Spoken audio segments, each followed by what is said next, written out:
અસાધારણ સ્નેહનું. સ્વામિનારાયણ હરે સંવત 1876 ફાગણ સુધી ચતુર્દશીને દિવસ શ્રીજી મહારાજ શ્રી ગઢડા મધ્યે દાદા ખાચરના દરબારમાં શ્રી વાસુદેવ નારાયણના મંદિરની આગળ આથમણે દ્વાર ઓરડાની ઓસરીએ ઢોલિયા પર વિરાજમાન હતા ને ધોરો ખેસ પહેર્યો હતો ને ધોરી ચાદર ઓળી હતી ને માથે હીરકોરનું ધોરું ધોતિયું બાંધ્યું હતું ને લલાટને વિશે ચંદનની અર્ચા વિરાજમાન હતી ને પોતાના મુખારવિંદની આગળ મુનિ તથા દેશ દેશના હરિભક્તની સભા ભરાઈને બેઠી હતી. પછી શ્રીજી મહારાજ બોલ્યા, જે પ્રશ્ન ઉત્તર કરો. પછી મુક્તાન સ્વામી પ્રશ્ન પૂછ્યો જે, હે મહારાજ, ભગવાન વિશે અસાધારણ પ્રેમ થાય તેનું શું કારણ છે? પછી શ્રીજી મહારાજ બોલ્યા, જે એક તો ભગવાનનો વિશ્વાસ હોય, જે આ મને મળ્યા છે તે નિશ્ચય જ ભગવાન છે, તથા આસ્તિકપણું હોય, તથા ભગવાનના જે ઐશ્વર્ય તેને જાણે, જે આ ભગવાન છે તે બ્રહ્મમોલ, ગોલોક, શ્વેતદીપ એ આદિક સર્વે ધામના પતિ છે, તથા અનંતકોટી બ્રહ્માંડના પતિ છે, તથા સર્વના કર્તા છે, અને પુરુષ, કાળ, કર્મ, માયા, 3 ગુણ, 24 તત્વ, બ્રહ્માદિક દેવ એ કોઈને આ બ્રહ્માંડના કરતા જાણે નહીં. એક ભગવાન પુરુષોત્તમને જ કરતા જાણે અને સર્વના અંતર્યામી જાણે. એવી રીતની સમજણ સહિત જે પ્રત્યક્ષ ભગવાનના સ્વરૂપને વિશે નિશ્ચય, તે જ પરમેશ્વરને વિશે અસાધારણ સ્નેહનું કારણ છે. પછી વળી મુક્તાન સ્વામી પૂછ્યું, છે એવો ભગવાનનો મહિમા પણ જાણતો હોય અને અસાધારણ હેત ના થાય તેનું શું કારણ છે? પછી શ્રીજી મહારાજ બોલ્યા, છે જો એ ભગવાનનો આવો મહિમા જાણે છે તો એને ભગવાન વિશે અસાધારણ હેત છે, પણ એ જાણતો નથી. જેમ હનુમાનજીમાં અપાર બળ હતું પણ કોઈના જણાવ્યા વિના જણાનું નહીં, અને જેમ પ્રલંબાસુર બળદેવજીને લઈ ચાલ્યો ત્યારે પોતામાં બળ તો અપાર હતું પણ પોતે જાણતા ન હતા. પછી જ્યારે આકાશવાણીએ કહ્યું ત્યારે જાણ્યું. તેવી રીતે એ ભક્તને ભગવાન વિશે અસાધારણ પ્રીતિ તો છે પણ જણાતી નથી. પછી વળી મુક્તાન સ્વામી પૂછ્યું, છે એ પ્રીતિના બળને જણાયાનું શું કારણ છે? પછી શ્રીજી મહારાજ બોલ્યા, છે સત્સંગ અને સત્શાસ્ત્રનું શ્રવણ કરતે સતે અને ભગવાન વિશે અસાધારણ પ્રીતિ છે તે જણાઈ આવે છે. પછી વળી મુક્તાન સ્વામી પૂછ્યું, છે દેશ, કાળ અને ક્રિયા તે ભૂંડા થાય અથવા ભલા થાય તેનું કારણ તે સંગ છે કે કોઈ બીજો છે? પછી શ્રીજી મહારાજ બોલ્યા, છે દેશ તો પૃથ્વી કહેવાય તે સર્વ ઠેકાણે સરખો છે અને કાળ પણ સરખો છે, પણ અતિશય જે મોટા સમર્થ પુરુષ હોય તે જે દેશમાં રહેતા હોય તેને પ્રતાપે કહીને ભૂંડો દેશ હોય, ભૂંડો કાળ હોય, ભૂંડી ક્રિયા હોય તે સર્વે સારા થઈ જાય છે.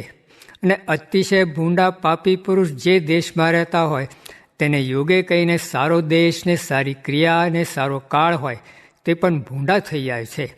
માટે શુભ અને અશુભ એવા જે દેશ, કાળ ને ક્રિયા તેના હેતુ તો પુરુષ છે. તે પુરુષ જો અતિશય સમર્થ હોય તો સર્વ પૃથ્વીમાં દેશ, કાળ ને ક્રિયા તે પોતાના સ્વભાવ પ્રમાણે પ્રવર્તાવે, ને તેથી ઉતરતો હોય તો એક દેશમાં પ્રવર્તાવે, ને તેથી ઉતરતો હોય તો એક ગામમાં પ્રવર્તાવે, ને તેથી ઉતરતો હોય તો એક ફળી તથા એક પોતાનું ઘર તેમાં પ્રવર્તાવે. એવી રીતે એ શુભ અશુભ જે દેશ, કાળ અને ક્રિયા તેના હેતુ તો શુભ ને અશુભ એ 2 પ્રકારના પુરુષ છે. ઇતિ વચનામૃતમ.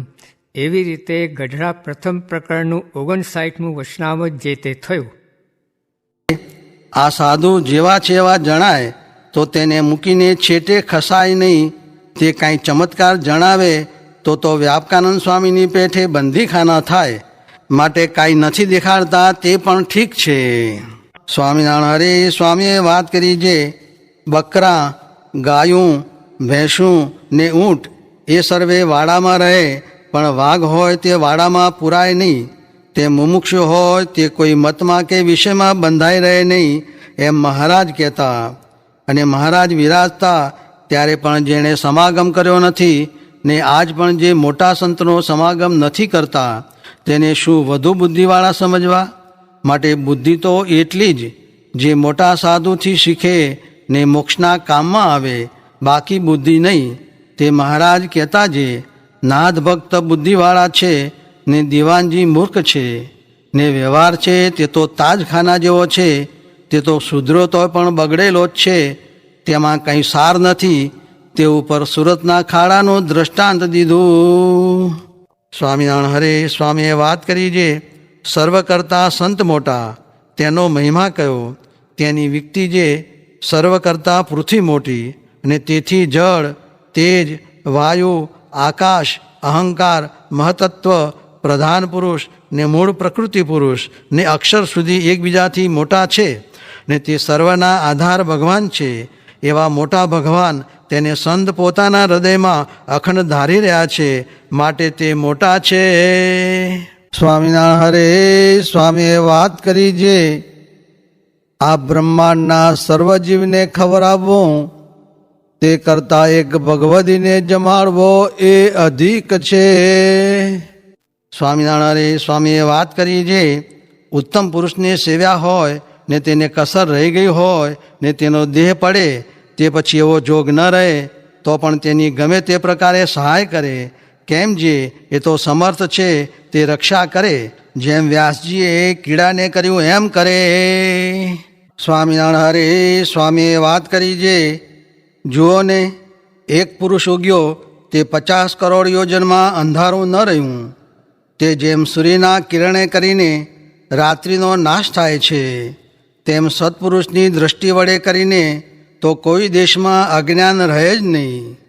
અને તે સત્પુરુષ વિના તો જેમ 16 કળા શશીઓ ગહી તારા ગણ સમુદાય સબગીરી દાહ લગાવીએ રવિ બિન રાત ન જાય, તેમ આ સાધુ વિના અજ્ઞાન જાય નહીં અને અજ્ઞાન ગયા વિના સુખ પણ થાય નહીં. અરે અમારે તો ઘણું જ્ઞાન દઈને ભ્રમરૂપ કરવા છે, પણ શું કરીએ? કારખાને ગળે ચાલ્યા છે તે જ્ઞાન કહેવા નવરા થતા નથી. કેમ જે જેમ જબરા ખેડૂને વેર અપરવારે ગયું તે નવરા થાય નહીં ને વેર વાળવા જાય જ નહીં, તેમ અમારું જ્ઞાન અપરવારે ગયું. પણ હવે સાધુ સત્સંગીને મારી પાસે રાખીને વાતું જ કરવી છે, જેણે કરીને ભ્રમરૂપ થઈ જાય. એમ કહીને બોલ્યા જે વાતો સાંભળી લેજો, પછી આવો જોગ મળો બહુ દુર્લભ છે, માટે સમાગમ તો કરી લેજો. એમ કહીને કહ્યું જે ચેતન હારા ચેતજો કત હું હાથ બજાય. અમે તો તાળી વગાડીને કહીએ છીએ, પછી વળી કહેશે જે કહ્યું નહીં. સ્વામિનારાયણ હરે સ્વામીએ વાત કરી જે પ્રથમના 71મા વચનામૃતમાં એમ આવ્યું છે ભગવાન અક્ષરધામ સોતા આવ્યા છે તે ઉપર વાત કરી છે. આ બોલે છે તે મૂર્તિ ઉપર તાન રાખવું, બીજાને કાર્ય સમજવું ને આ મૂર્તિને કારણ સમજવું ને બીજાને રૂચે એમ હોય તો વાત જોઈને કરવી ને ઓળખીને તેની ભક્તિ કરે તેને ભગવાન ભક્તિ માને છે ને ઓળખ્યા વિના તો આવી ફસ્યા તેથી ક્રિયા કરવી પડે તેવું છે, પણ ઓળખ્યા વિના સેવા કરે તે ભક્તિ ન કહેવાય. તે ઉપર પ્રથમનું 37મું વચનાવર્ત વંચાવ્યું. સ્વામિનારાયણ હરે સ્વામીએ વાત કરી જે ગ્રસ્ત છે તે તો આત્માનું જ્ઞાન જાણે નહીં, માટે જેને ભગવાનને વિશે તથા મોટા સાધુ સાથે એ જ છે તેને કાંઈ કરવું રહ્યું નથી. તે ઉપર મધ્ય પ્રકરણનું 9મું તથા વરતાલનું 11મું વચનાવ્રત વિચારવા એ બેનો એક ભાવ છે.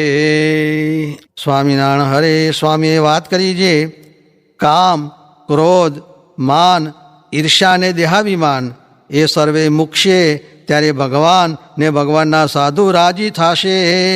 સ્વામિનારાયણ હરે સ્વામીએ વાત કરી છે હે પરમહંસો, સ્ત્રી રૂપી તરવારે કરીને કોણ હણાણો નથી ને હે પરમહંસો, દુઃખ દેવાને અર્થે જોબન અવસ્થા તે ચડતું પગથિયું છે, તેમાંય તપે, વ્રતે, જોગે ને છેલ્લી વાર આવા સાધુને સંગે કરીને આ જોબન અવસ્થા તરવી ને ભગવાનમાં જીવ જોડવો.